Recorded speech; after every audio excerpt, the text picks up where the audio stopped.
구경 한번 같이 읽어볼까요? 12번째 개송부터네요. 12번째부터 16번째까지.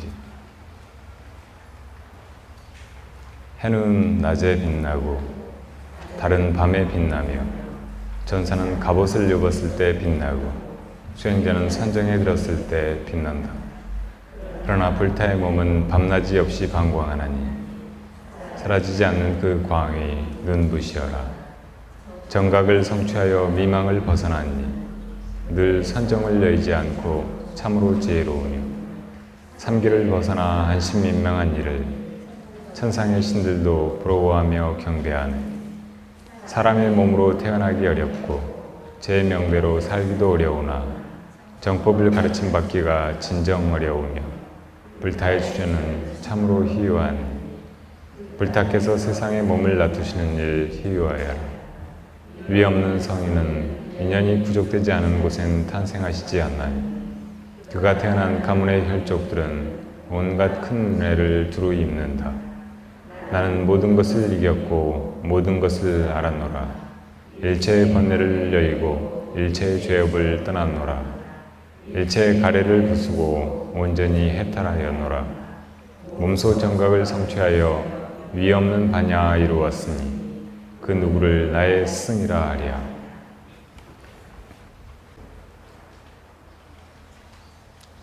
사람의 몸에서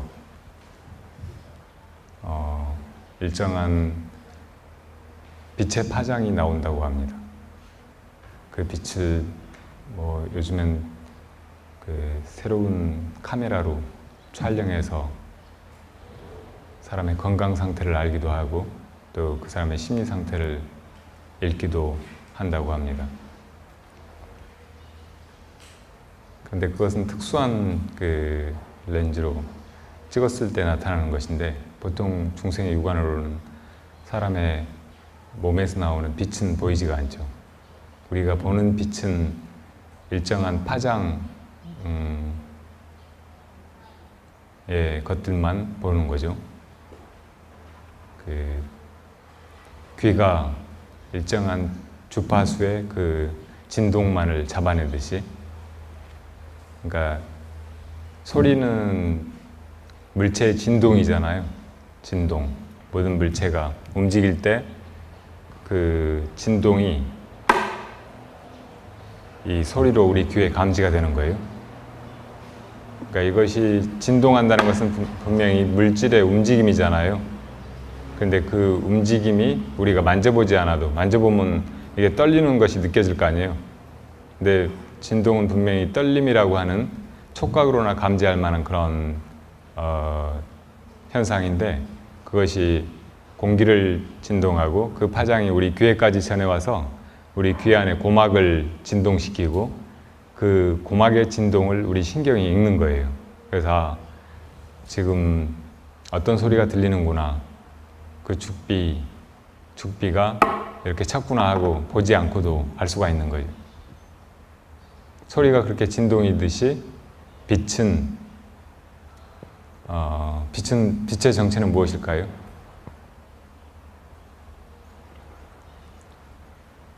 요즘에 물리학자들은 빛은 입자이면서 파장이라고 합니다. 그게 무슨 말일까요? 입자라는 것은 덩어리가 있는 것, 알갱이, 그런 말이잖아요.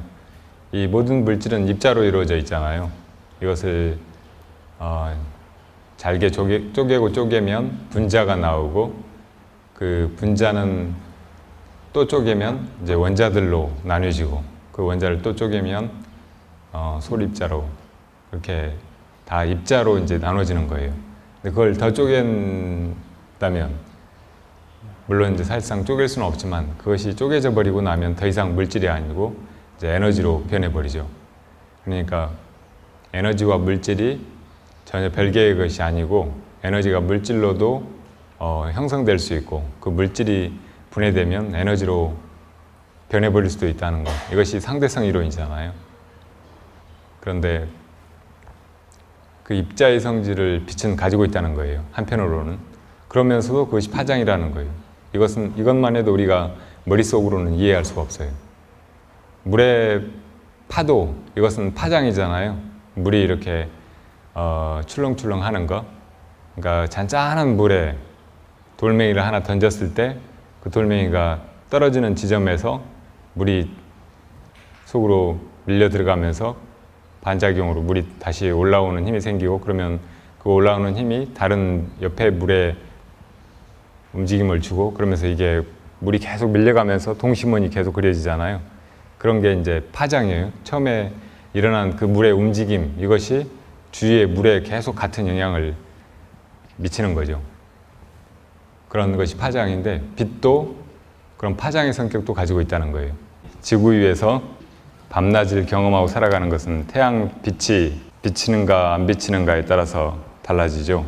태양이 있으면 많은 그 가스들이 계속 폭발하고 있는 거잖아요.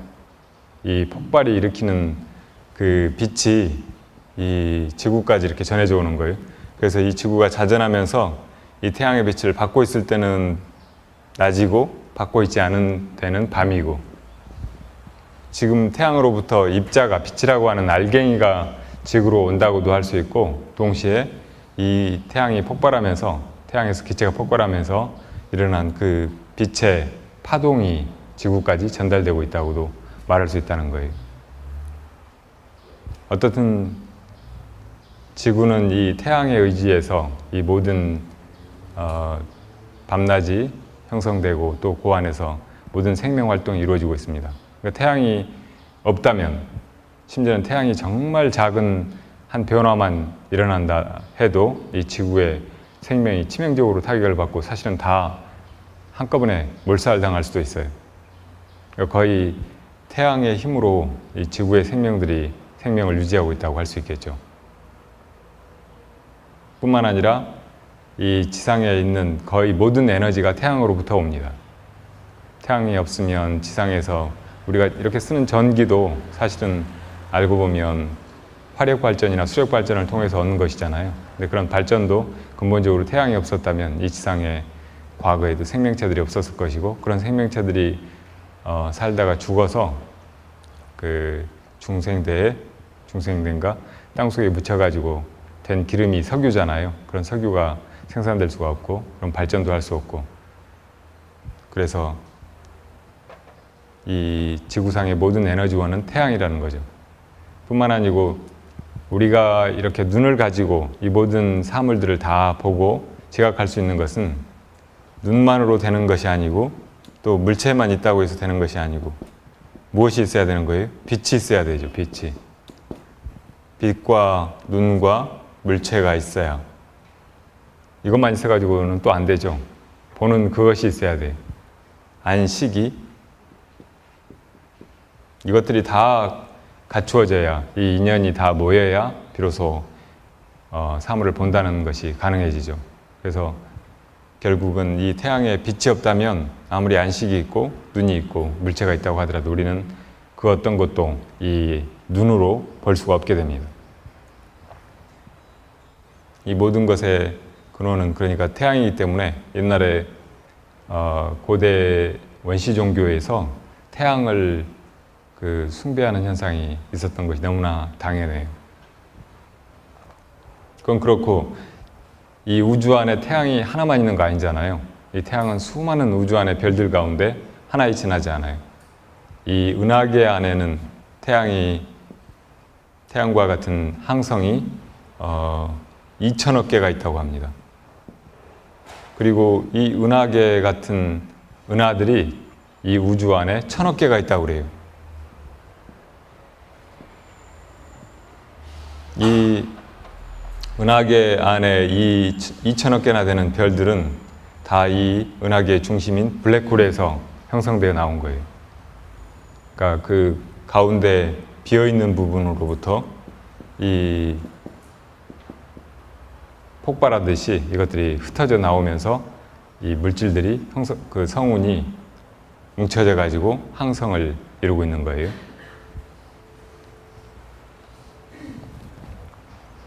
이렇게 많은 항성들, 이렇게 많은 발광체들이 우주 안에 있는데, 그러면 그 발광체들은 어떻게 해서 빛이 나온다고요? 폭발 때문이라고 그랬잖아요. 폭발은 에너지가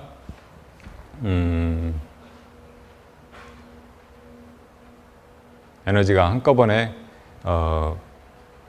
급격한 그런 변화를 일으키면서 터지는 거죠. 근데 그런 현상을 해서 자연스럽게 빛이 이제 발해져 나오는 거예요. 그러니까 고도의 에너지가 있는 어떤 공간과 그 에너지가 없는 공간 사이에서, 그러니까 에너지의 이 차이에 의해서 빛이 나타난다고 할 수 있어요. 에너지의 차이.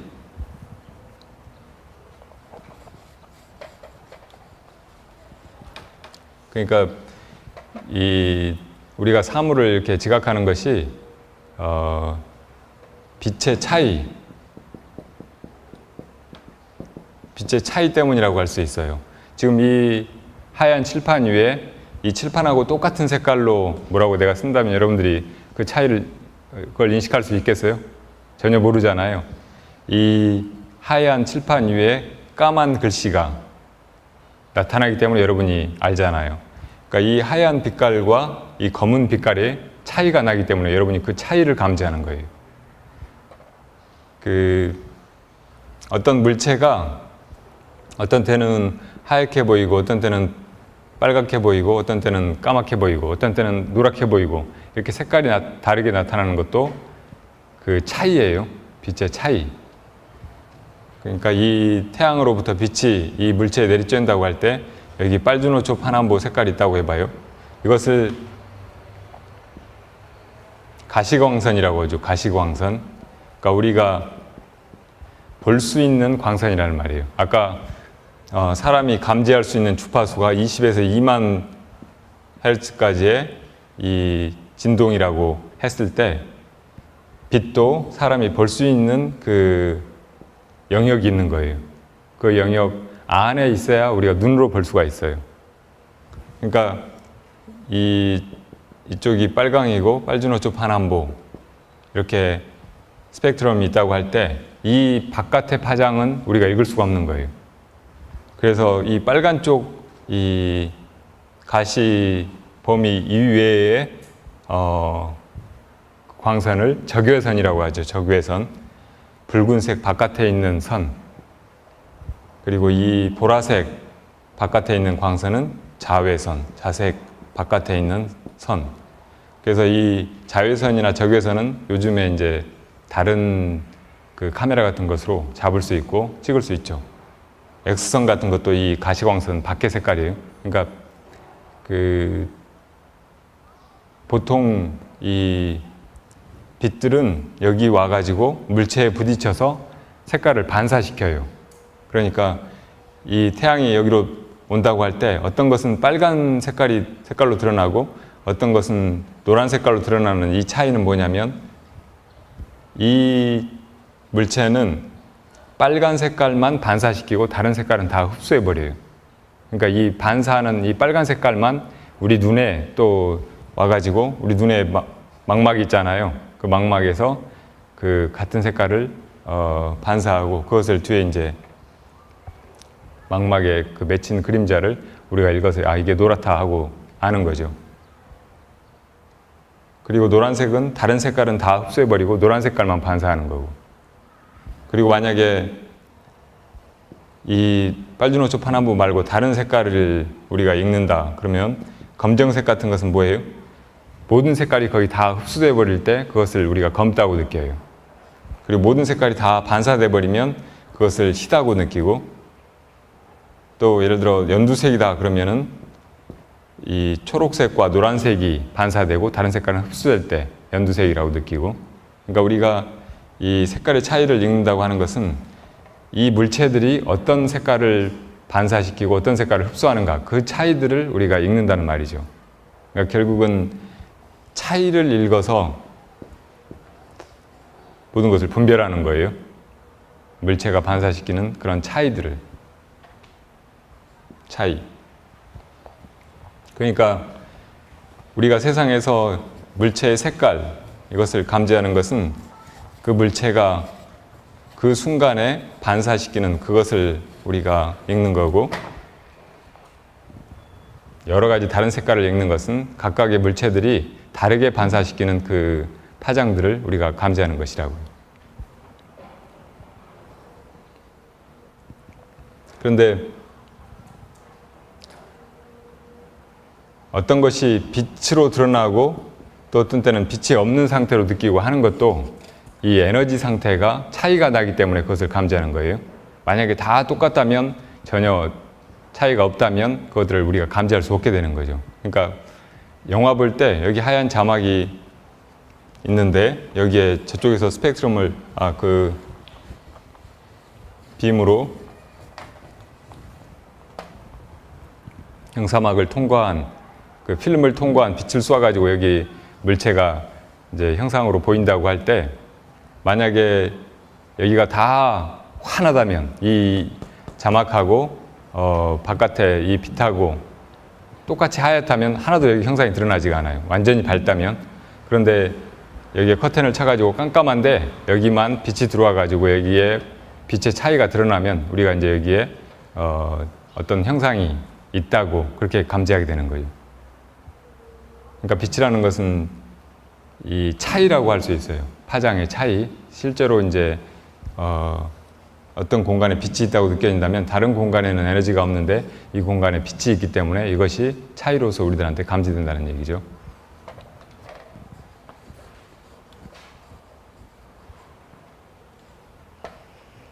그리고 그 빛의 정체는 뭔가 이렇게 다시 얘기해 보면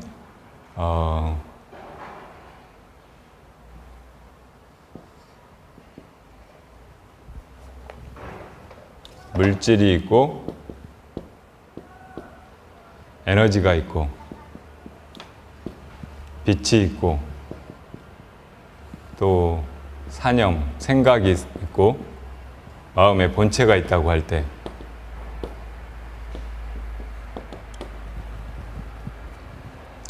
아인슈타인은 이 물질과 에너지가 따로 분리되어 있지 않고 상대적인 것이다. 어떤 때는 물질이 에너지로 될 수도 있고 어떤 때는 에너지가 물질로도 될 수 있고, 이것은 상대적인 조건에 따라서 달라지는 것이 절대적이지 않다고 알아냈잖아요. 그리고 시간과 공간이라는 것도 이 물질 에너지가 상대적이듯이 역시 마찬가지로 상대적이라는 거예요. 이 네 가지가 다 상대적인 것일 뿐 절대적인 것은 없다는 것이 아인슈타인의 일반 상대성 이론이에요. 물질과 에너지 사이의 상대성 이론은 특수 상대성 이론이고, 이 네 가지 사이의 상대성은 일반 상대성 이론. 그런데 이 속에 빛이라는 것도 있고 또 사람에게는 내면에 이런저런 사념이라든지 식의 흐름들이 있잖아요. 그럼 이것들의 정체는 뭘까요? 저번에 이런 얘기 조금 하다가 부처님은 모든 것의 근원은 마음이라고 했는데,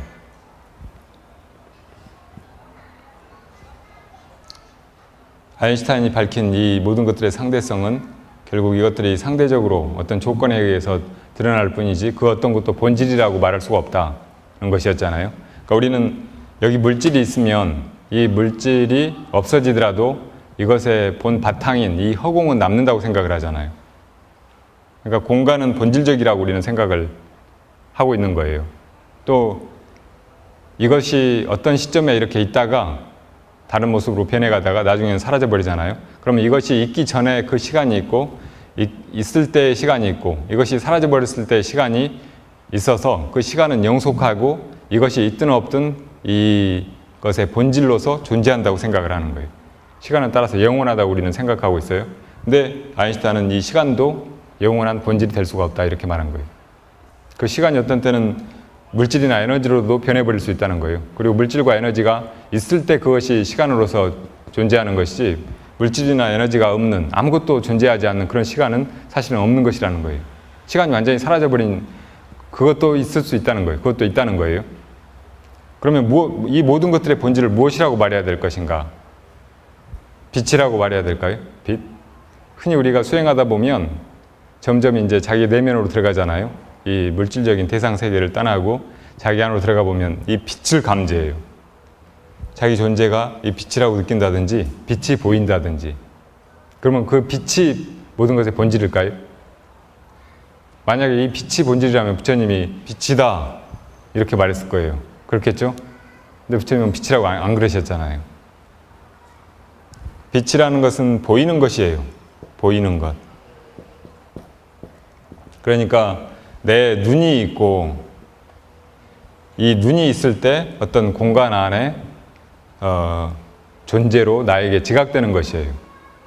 그러니까 이 빛이 보이는 대상이고 그것을 보는 내 주관이 있는 것으로 이렇게 나눠졌다고 보면 이것이 모든 것의 본질이라고 할 수 없어요. 모든 것의 본질이라면 보는 그것, 내 안에 그것까지를 함께 포함한 그 무엇이어야 되죠. 그것의 본질이어야 되잖아요. 그러니까 이 빛도 본질이라고 할 수가 없고 또 우리 안에 그러면 모든 것의 본질은 의식인가? 우리 안에 이런저런 생각의 흐름이나 감정이나 우리 마음속의 사념일까요? 그것이 본질일까요? 그런데 이것도 있다가 없어져 버리잖아요. 있다가 없어져 버리는 것은 완전히 모든 것의 근원, 본질이라고 할 수가 없어요. 이 사념이 일어났다 사라지고 왔다가 가버리고 하는데 그 바탕이 있잖아요. 그 바탕. 이것을 겨우 이제 본질에 가까운 것. 물론 이제 우리가 생각할 때 그 생각이 일어났다 꺼져버리는 그것을 본질이라고 할 수는 없어요. 그것은 우리가 의식이라고 하는 것이고, 의식은 깨어있을 때는 있지만 잠들어 버리면 없잖아요. 그러니까 이 의식은 완전하지 않은 의식이고, 이 속에 더 깊은 의식이 있어요. 그러니까 아류아식이나 그 말라식을 뚫고 들어가서 존재하는 그 바탕이 있다고. 그것이 본체이고 이 의식은 이따 없어져 버리는 거기 때문에 모든 것의 본질이라고 할 수가 없어요. 또 이 의식보다 더 이면에 나라고 하는 것이 있잖아요. 나. 이 내가 있으면 이 모든 것이 다 느껴지고 내가 없으면 이 모든 것이 다 존재하지 않는 것처럼 보이는데, 그러면 이 나가 모든 것의 본질이라고 할 것인가? 나가 있을 때는 모든 것의 근원이라고 할 수 있을지 모르지만 나가 사라져버리면 그때는 무엇이 본질이라는 말이에요. 그러니까 나도 본질이라고 할 수가 없어요. 내가 모든 것의 중심이고 본체라고 할 수가 없다는 말이죠. 그러니까 이 의식이나 나나 또 그 아류아식 안에 그 층을 뚫고 들어가서 가장 본바탕에 있는 것, 그것을 우리가 참마음이라고 하고 그것을 모든 것의 본질이라고 한단 말이에요. 바로 여기서 이 모든 것들이 다 나왔다는 거예요. 부처님 말씀하시는 일체유심조는 바로 모든 것이 마음에서 나왔다고 할 때 그 마음은 바로 이 본체를 이야기하는 거예요. 그런데 이 내가 모든 것의 중심이고 본질이라고 한다든지, 의식이 모든 것의 본질이라고 한다든지, 혹은 사념이나 빛이나 에너지나 시간, 공간, 물질 이런 것들이 어떤 것의 본질이라고 한다면 이것은 다 잘못된 소견들이에요. 다 착각이죠. 진리가 아니고. 어떻든 이 빛은 이 모든 것이 물질로 드러나기 이전에, 물질이나 에너지로 나뉘기 이전에 음양이 없는 존재의 상태예요. 그게 빛이에요. 그러니까 모든 것은 다 그 물질로 드러날 때는 플러스적인, 마이너스적인 이 에너지가 합해가지고 되는 거예요. 원자 보면은 가운데 원자 핵이 있잖아요. 이 원자 핵은 이미 입자가 아니에요. 이것은 플러스적인 에너지예요. 그리고 가쪽으로는 작은 마이너스적인 에너지들이 돌고 있어요. 이것은 전자라고 하죠. 그러니까 이 전자도 입자가 아니고 에너지일 뿐이죠. 그러니까 이렇게 플러스와 마이너스로 나눠진 상태로 이게 드러나면은, 에너지로 드러나면 이것이 이제 물질이 되는 거예요. 이렇게 물질로 드러나기 전에는 물론 플러스적인 에너지고 마이너스적인 에너지죠. 근데 어떤 것이 플러스나 마이너스로 드러나기 이전의 그 상태로 있다. 그럼 그것이 빛이라는 말이에요. 근데 그 빛은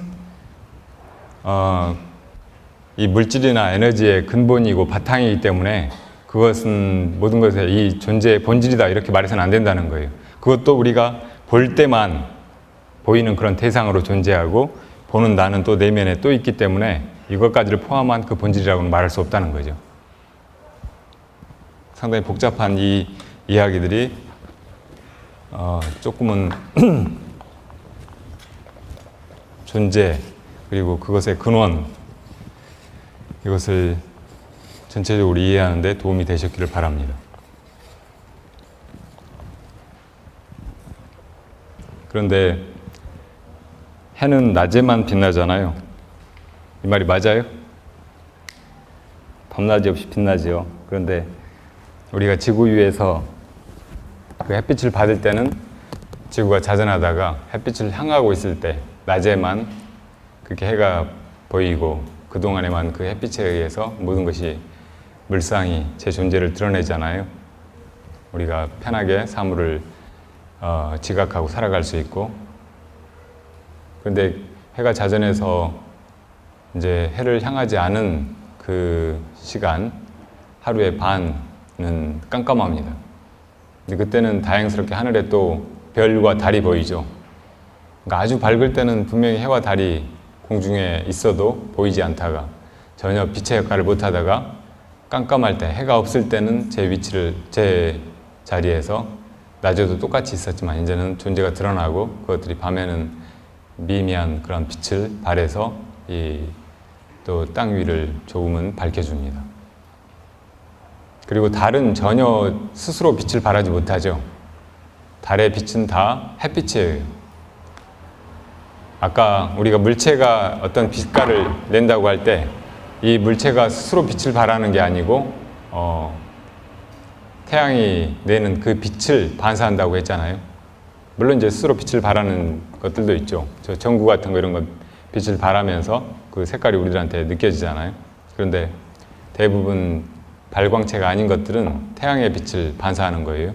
근데 마찬가지로 달도 밤하늘에 저 은은한 그 달빛도 태양의 빛을 받아서 지구에서 바라볼 때 그 빛이 거울처럼 이렇게 반사된 것이에요. 밤하늘에 빛나는 달을 보면 이 깜깜한 속에서 많은 감성이 움직이고 또 그 아름다움, 그 미묘한 느낌은 수없이 많은 문학과 예술의 그 소재가 되어 왔지만 그 달은 알고 보면 스스로 빛을 발하는 존재가 아니고 하늘에 떠 있는 지구의 위성이고 그 위성이 해의 빛을 반사하는 것에 지나지 않는 거죠. 달을 망원경으로 보신 적 있으세요? 이 세상에 태어나서 사는 동안 절대 보지 말아야 될 것이 있는데 달을 망원경으로 보는 거예요. 제가 예전에 선원에서 수행하고 있을 때 그때 그 절에 불사하느라고 그 토목 기사들이 망원경을 갖다가 그 선원 옆에 세워두고 다음날 일하려고 놔두고 갔어요. 그런데 도반 스님이 그것으로 이것저것 보다가 마침 밤에 달이 뜨니까 달을 보셨나 봐요. 그리고 달이 정말 저렇게 신비하고 자세하게 그 속이 다 보인다고 저를 불러내가지고 보라고 하시더라고요. 근데 그렇게 제가 큰 기대를 가지고 렌즈를 들여다보다가 으익 하고 물러났어요. 왜 그런 줄 아세요? 달님은 곰보였어요. 전 달을 굉장히 좋아했었거든요. 그 달을 볼 때마다 이 세상에 태어났던 사람들이 얼마나 많이 저 달을 바라보고 님 생각도 하고 또 자기 존재도 생각하고 많은 회한에 젖었을까 그런 생각을 늘 하게 되고 그런 마음을 담아서 이제 달을 보는 거예요. 그러니까 그 달이 얼마나 고마운지 몰라요. 그 달이 이 지구라는 별에서 도망가지 않고 거기 매달려서 매일 밤 이렇게 떠오른다는 것이 얼마나 고마운지. 그런데 그 달이 또 아름답기도 하잖아요. 보름달은 보름달대로, 초생달이나 금음달은 금음달대로, 반달은 반달대로 너무 아름다워서 볼 때마다 다른 느낌이 일어나는데 아주 예쁜 그 미인을 보는 것 같은 느낌이에요. 근데 그 미인의 피부를 현미경으로 보면은 세균이 득실득실하고 그 꼴을 볼 수가 없잖아요. 꼭 그런 느낌인 거예요. 뭐든지 적당한 거리에서 볼 때 그 아름다움이 느껴집니다. 그 아름다움이라는 것은 절대적인 것이 아니고 우리 마음이 움직이면서 사실은 내 감정이 움직이는 거예요. 아름다움이 절대적으로 어디 있는 것이 아니에요. 미인이라고 하는 것도 내가 그렇게 미인이라고 느끼고 스스로 감동하고 혼자 이렇게 탐복하는 것이지 절대적으로 어떤 사람의 얼굴이 미인이라고 말할 수가 없는 거예요. 원시 사회나 옛날 사람들이 어떤 얼굴이 미인이다 이렇게 정한 걸 보면 요즘 우리 눈으로 보면은 전혀 미인이 아니게 보이는 것도 많잖아요. 옛날 우리나라 사람들은 달덩이 같은 미인이라고 해서 얼굴이 둥그스름하고 살도 포동포동 찌고 그런 얼굴을 미인이라고 했던가 봐요. 그래서 여러분이 저 광안루에 가서 춘향 얼굴을 보면 무슨 이런 여자가 미인이라고 이몽룡이 정신이 나갔지 그런 생각이 들지 몰라요. 또 어디 원시인들은 목이 긴 것이 미인이라고 목에다가 쇠 링을 이렇게 차고 그걸 될 수 있으면 더 많이 하려고 목을 뻣뻣하게 움직이지도 못하고 그렇게 평생을 살잖아요. 또 어떤 부족은 혀가 길어야 미인이라고 혀에다가 쇠를 달아가지고 주렁주렁 혀를 이렇게 내려오게 만들고 그런 사람 보고 미인이라고 여러분은 생각하지 않잖아요. 그런데 어떻든 그 부족 사람들은 그게 미인이라고 생각해서 혀가 길기만 하면 이쁘다고 하고 목이 길기만 하면 이쁘다고 하고 그 앞에서 정신을 못 차리는 거예요. 그러니까 아름다움은 우리 안에 분별일 뿐입니다. 절대적으로 바깥의 대상에 있는 것이 아니에요. 내 마음 안에서 어떤 것을 보고 거기에 대해서 집착심이 좀 일어나고 또 그것을 취하려는 마음이 일어나고 또 그것을 가까이 두고 싶은 그런 마음이 일어났을 때 그것이 좋아 보이고 아름다워 보이는 거예요. 어떻든 그래도 다른 밤에 빛날 때 아름답죠. 그리고 누구든지 자기 위치에서 가장 자기다운 모습을 드러낼 때 참 근사해 보여요. 그러니까 우리가 뭐 영화를 보거나 소설을 읽을 때 거기 나오는 주인공들이 아주 멋지게 느껴지는 것은 어떤 인간의 존재가 자기 자리에서 가장 적절하게 조화롭게 드러날 때 그때의 느낌입니다. 어떤 때는 농사 짓고 있는 농부가 아주 아름다워 보일 수도 있고 고기 잡는 어부가 아름다워 보일 수도 있고 나무꾼이 아름다워 보일 수도 있고 뭐 전사라는 것은 칼 들고 나가서 적들과 싸워서 적을 죽여야 되는 살인을 할 수 있는 사람이잖아요. 근데 그 전사도 근사하게 차려입고 하면 그 앞에서 우리가 압도되고 또 아주 멋있다고 생각할 수도 있잖아요. 그러니까 그런 사람마다 다 자기 자리에서 자기답게 그렇게 존재할 때 그때 그 고유의 아름다움이 빛나요. 수행자는 아무것도 가진 것도 없고 뭐 세상에서 특별하게 잘하는 것도 없고 그런데 수행자가 멋있어 보일 때도 있잖아요. 언제 그래요? 마음이 잘 닫겠을 때 수행을 통해서 마음이 지극히 고요하고 편안하고 또 자유롭고 행복하고 할 때 세상에서는 누군가에게 도움을 주고 그 사람을 기쁘게 할 때 다른 사람들로부터 칭찬을 받고 또 인정을 받고 하잖아요. 그런데 수행자는 자기 좋은 길로 가는데 남들이 그걸 보고 또 좋아해요. 이상하죠? 자기 좋다고 하는데 자기 마음을 닦아서 자기가 편안해지고 행복해지고 자유로워지는데 다른 사람들이 그 존재를 보면 다 환희심을 내고 믿고 따르고 공양도 올리고 한단 말이에요. 이상한 일이죠. 그러니까 제일 좋은 직업이에요.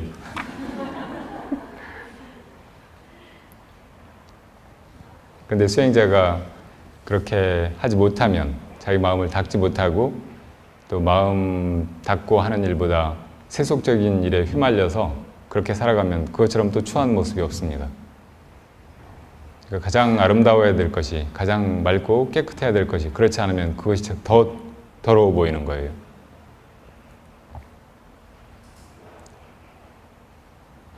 무엇이든 진실할 때 그 본래 그 목적이나 본분에 맞는 모습으로 존재할 때 그 아름다움이 드러나는 거죠. 그것이 사람을 감동시킬 수 있고,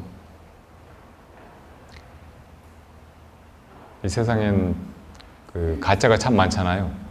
그런데 만들어진 가짜들은 다 사실은 본래 굉장히 좋은 것들이에요. 우리는 가짜 돌멩이 안 만들어요. 돌멩이 어디 가나 가면 흔해 빠지니까. 그런데 금은 참 귀하잖아요. 다이아몬드도 귀하고 크리스탈도 귀하고. 그러니까 가짜 금이나 가짜 다이아몬드나 가짜 크리스탈은 있는 거예요. 근데 그것이 가짜라는 걸 알면 돌멩이만도 못 하잖아요. 가짜 금이나 가짜 다이아몬드나 그게 가짜라는 걸 아는 순간 전혀 그것이 본래 다이아몬드는커녕 그냥 사람들이 너무 평이해서 쳐다보지도 않는 돌멩이만도 못하게 느껴지는 거죠. 꽃이 아름답지만 어떤 때 조화를 보면, 아주 근사하게 만들어진 조화를 보면 꽃이다 하고 좋아할지 모르지만 자세히 가서 확인해보고 만져보고 하면 해서 그것이 조화라는 것을 아는 순간 갑자기 신심이 딱 없어져 버리잖아요. 전혀 아름답지 않게 보이고. 그러니까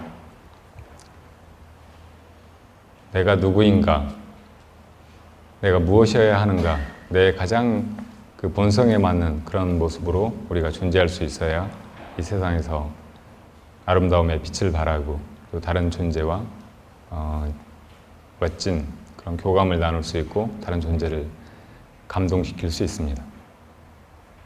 그런데 모든 것은 다 어떤 조건에서 그 빛이 나요. 그러니까 근사한 그런 자기 자리에 있을 때, 자기다울 때. 그런데 부처님은 언제나 그 마음의 본 바탕에 있기 때문에 언제나 마음이 고요하고 편안하고 또 행복하고 자유롭고 지혜롭기 때문에 그 빛이 있다 없어지지 않는단 말이죠. 정각을 성취하는 그 순간부터 열반이 되실 때까지 그 영원한 빛을 지니게 되시는 거죠. 실제로 이것은 비유적인 것이 아니고 부처님 몸에서는 항상 빛이 났다고 그래요. 그리고 누구든지 선정에 들어서 혹은 꿈속에서 부처님을 보면 빛나는 모습으로 부처님 보입니다. 그래서 이 세상에서 우리가 부처님의 상을 만들어서 모실 때도 금빛을 칠하는 거예요. 금은 빛나잖아요. 물론 이제 금이 제 빛을 발하는 건 아니죠. 이 태양의 빛을 반사하지만 금이 저렇게 노란 금빛을 내는 것은 원래 금이 다른 금속하고 다르게 변하거나 녹슬지 않아요. 쇠도 단단하지만 녹슬잖아요. 녹슬면 부스러져 버리고 또 그 색깔이 전혀 제 빛이 아니게 되고, 동도 녹슬잖아요. 은도 녹슬고. 그런데 금은 녹슬지 않아요. 여러 가지 금속 중에서. 그래서 예로부터 이제 금을 굉장히 소중하게 생각하고 귀하게 여기고 그게 화폐나 다른 중요한 어떤 그 재물을 대신하게 되고 그런 역할을 하게 되고 그래온 거예요. 그래서 이 물질이, 이 세상에 물질이 처음 생겨날 때 제일 먼저 생겨난 것이 금이라고 해요. 금. 그러니까 이 땅 속에 불이 끓고 있다고 하잖아요. 용암이. 그러니까 그 속에 굉장히 많은 금이 있다고 그래요. 그것들이 이제 밖으로 이렇게 나온 것이 지금 이렇게 유통되고 있는 금이죠. 그러니까 이 성간 물질이 처음에 이제 그 빅뱅으로 우주가 폭발할 때, 혹은 저 은하계의 중심 블랙홀에서 별들이 쏟아져 나올 때 처음에 이제 그 성운처럼 이렇게 뭉쳐지지 않고 있는 상태에서 맨 처음 딱 뭉치는 것이 금 같은 거예요. 금륜이 먼저 생기고 그 위에 이제 나중에 물 같은 것이 맺히고, 그래서 이제 적절하게 지수화풍이 생명이 살 수 있을 만큼 되면 이 지구 같은 별에는 인간도 살게 되고 그러는 거죠. 어떻든 금이 이 물질들의 그 어떤 본질, 가장 먼저 생긴 것이라고 볼 수 있기 때문에 그 금을 이 부처님의 그 몸을 상징하는 그런 빛으로 해서 불상에다가 개금을 한다는 말이죠. 그리고 실제로 부처님의 몸은 항상 금빛이 났다고 그래요. 그래서 그 부처님의 살빛에 가장 가까운 것으로 저 금빛을 부처님 상에 바른단 말이죠. 항상 그렇게 빛나는 그 모습이셨다고 합니다. 그래서 머리 뒤에도 후광이 있고 몸 전체에도 광배가 있고, 그래서 그런 모습으로 실제로 불상을 만드는 거예요. 수행자들이 잠시 깊은 선정에 들었을 때 방광을, 빛을 발하는 그런 예는 많이 있습니다. 그리고 부처님이 그 진리의 마음, 진리를 깨달은 그 마음에서 이 몸을 놔두었다가 다시 몸을 열반에 드시면서 몸을 버릴 때 그 몸을 화장하면 뭐가 나와요? 사리가 나오잖아요, 사리. 그 사리가 어떻게 해서 나오는 거예요? 몸 안에 그 사리가 들어있다가 탈 건 타버리고 남은 것이, 원래 사리가 몸 안에 들어있다면 부처님 몸에서는 8섬 너말의 사리가 나왔대요. 그 많은 사리가 어디에 들어있다 나온 거예요? 정말 많은 사리가 나와서 지금 우리나라에도 사리가 보궁에 너댓 군데 모셔져 있고, 그 외에도 이제 사리들이 남방이나 어디나 중국이나 정말 많이 있잖아요. 그러니까 아주 많은 사리가 나와서 그 사리를 인도에 당시에 8나라에서 나눴었고, 불교가 전파되면서 그 인도 밖에 여러 나라들에도 사리가 이제 모셔져 가서 봉안이 된 거죠. 근데 그렇게 나온 사리가 바로 부처님의 참 마음, 이것이 몸을 화장해 버릴 때 그것이 결정으로 드러난 거예요. 그러니까 부처님의 법에서 나온 사리예요. 법신사리. 그런데 보통 스님들이 돌아가셔서 열반에 들고 나면 화장을 하면 또 사리가 나오잖아요.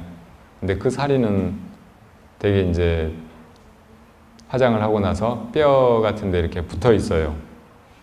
이렇게 여러 가지 빛깔로, 5색의 빛깔로. 그런데 사리를 그렇게 받는 수도 있지만 옛날에 간혹 법신사리를 찾기 위해서 아주 특이한 방법으로 하는 수가 있었어요. 예전에 제가 백양사에 살 때 그걸 본 적이 있는데, 그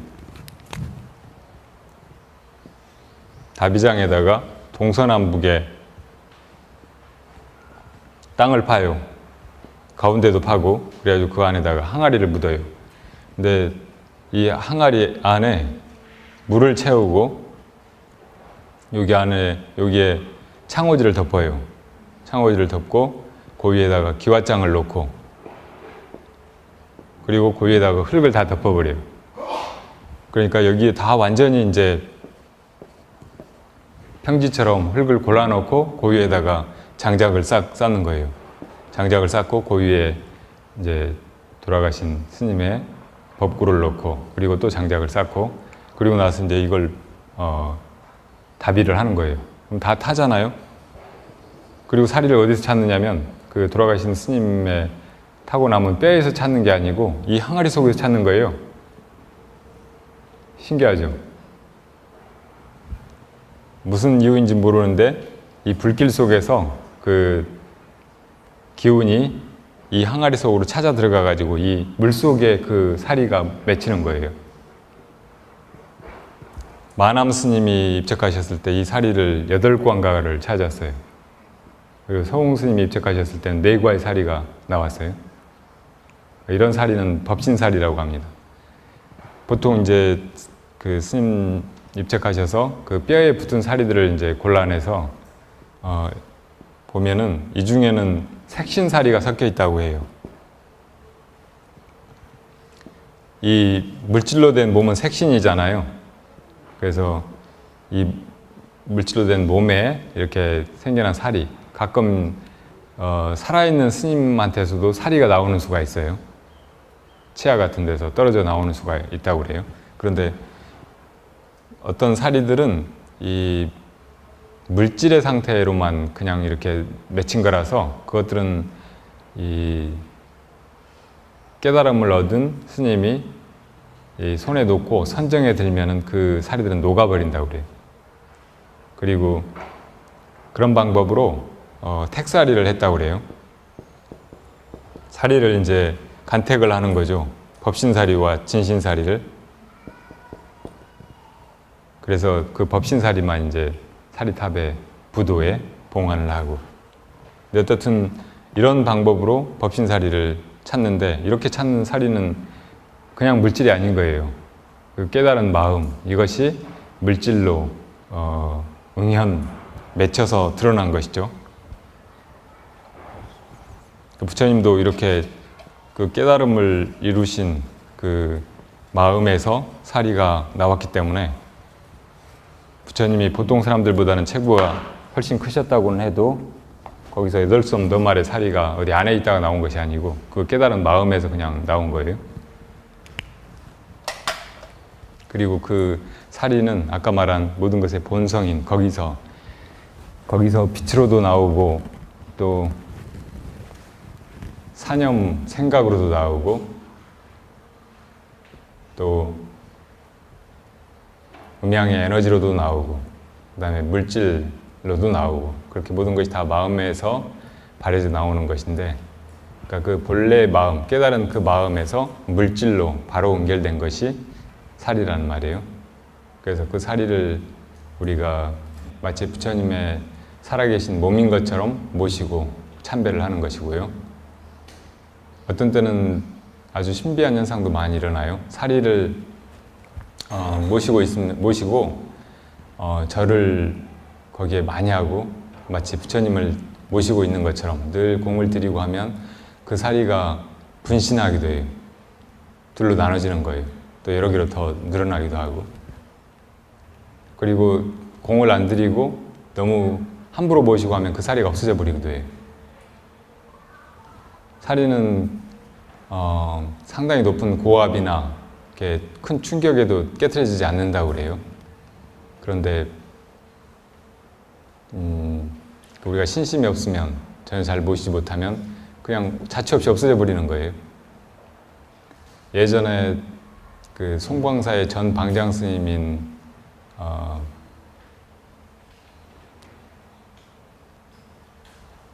회광 일각 스님께서 스리랑카에서 세 과의 사리를 모셔왔어요. 부처님 사리를. 그래가지고 한 과는 불이람에 모시고 한 과는 그 방장 스님이 모시고 또 다른 한 과는 또 다른 스님 모시고 그랬는데 방장 스님이 모시던 사리가 나중에 2과로 늘어났다고 그래요.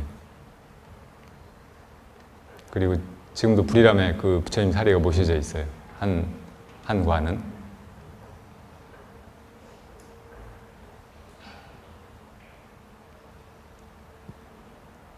그렇지만 어떻든 물질은 물질이죠. 사리도 아무리 마음에서 나온 것이긴 하지만 역시 물질이기 때문에 그것을 사람들이 금이나 다른 보석을 애지중지하고 그걸 귀하게 여기고 하듯이 그 사리 자체를 귀하게 여기면 의미가 없습니다. 그 사리를 통해서 부처님의 법을 생각하고 진짜 부처님의 존재를 생각하고 또 내 마음을 찾아 수행하고 그렇게 하는 것이 사리를 바르게 모시는 그런 길이고 또 사리의 참 의미를 아는 것이죠. 그걸 무슨 보석인 것처럼 그렇게 모시고 거기에 애착하고 한다면 차라리 사리를 모시지 않는 것만 못합니다. 사람들이 그렇게 물질에 집착하고 형상에 눈이 멀기 때문에 옛 고승들 가운데는 다비하고 난 뒤에 사리 같은 걸 찾지 말라고 그렇게 하시기도 하고 일부러 자취 없이 어딘가로 가셔버리기도 하고 그러시는 거죠.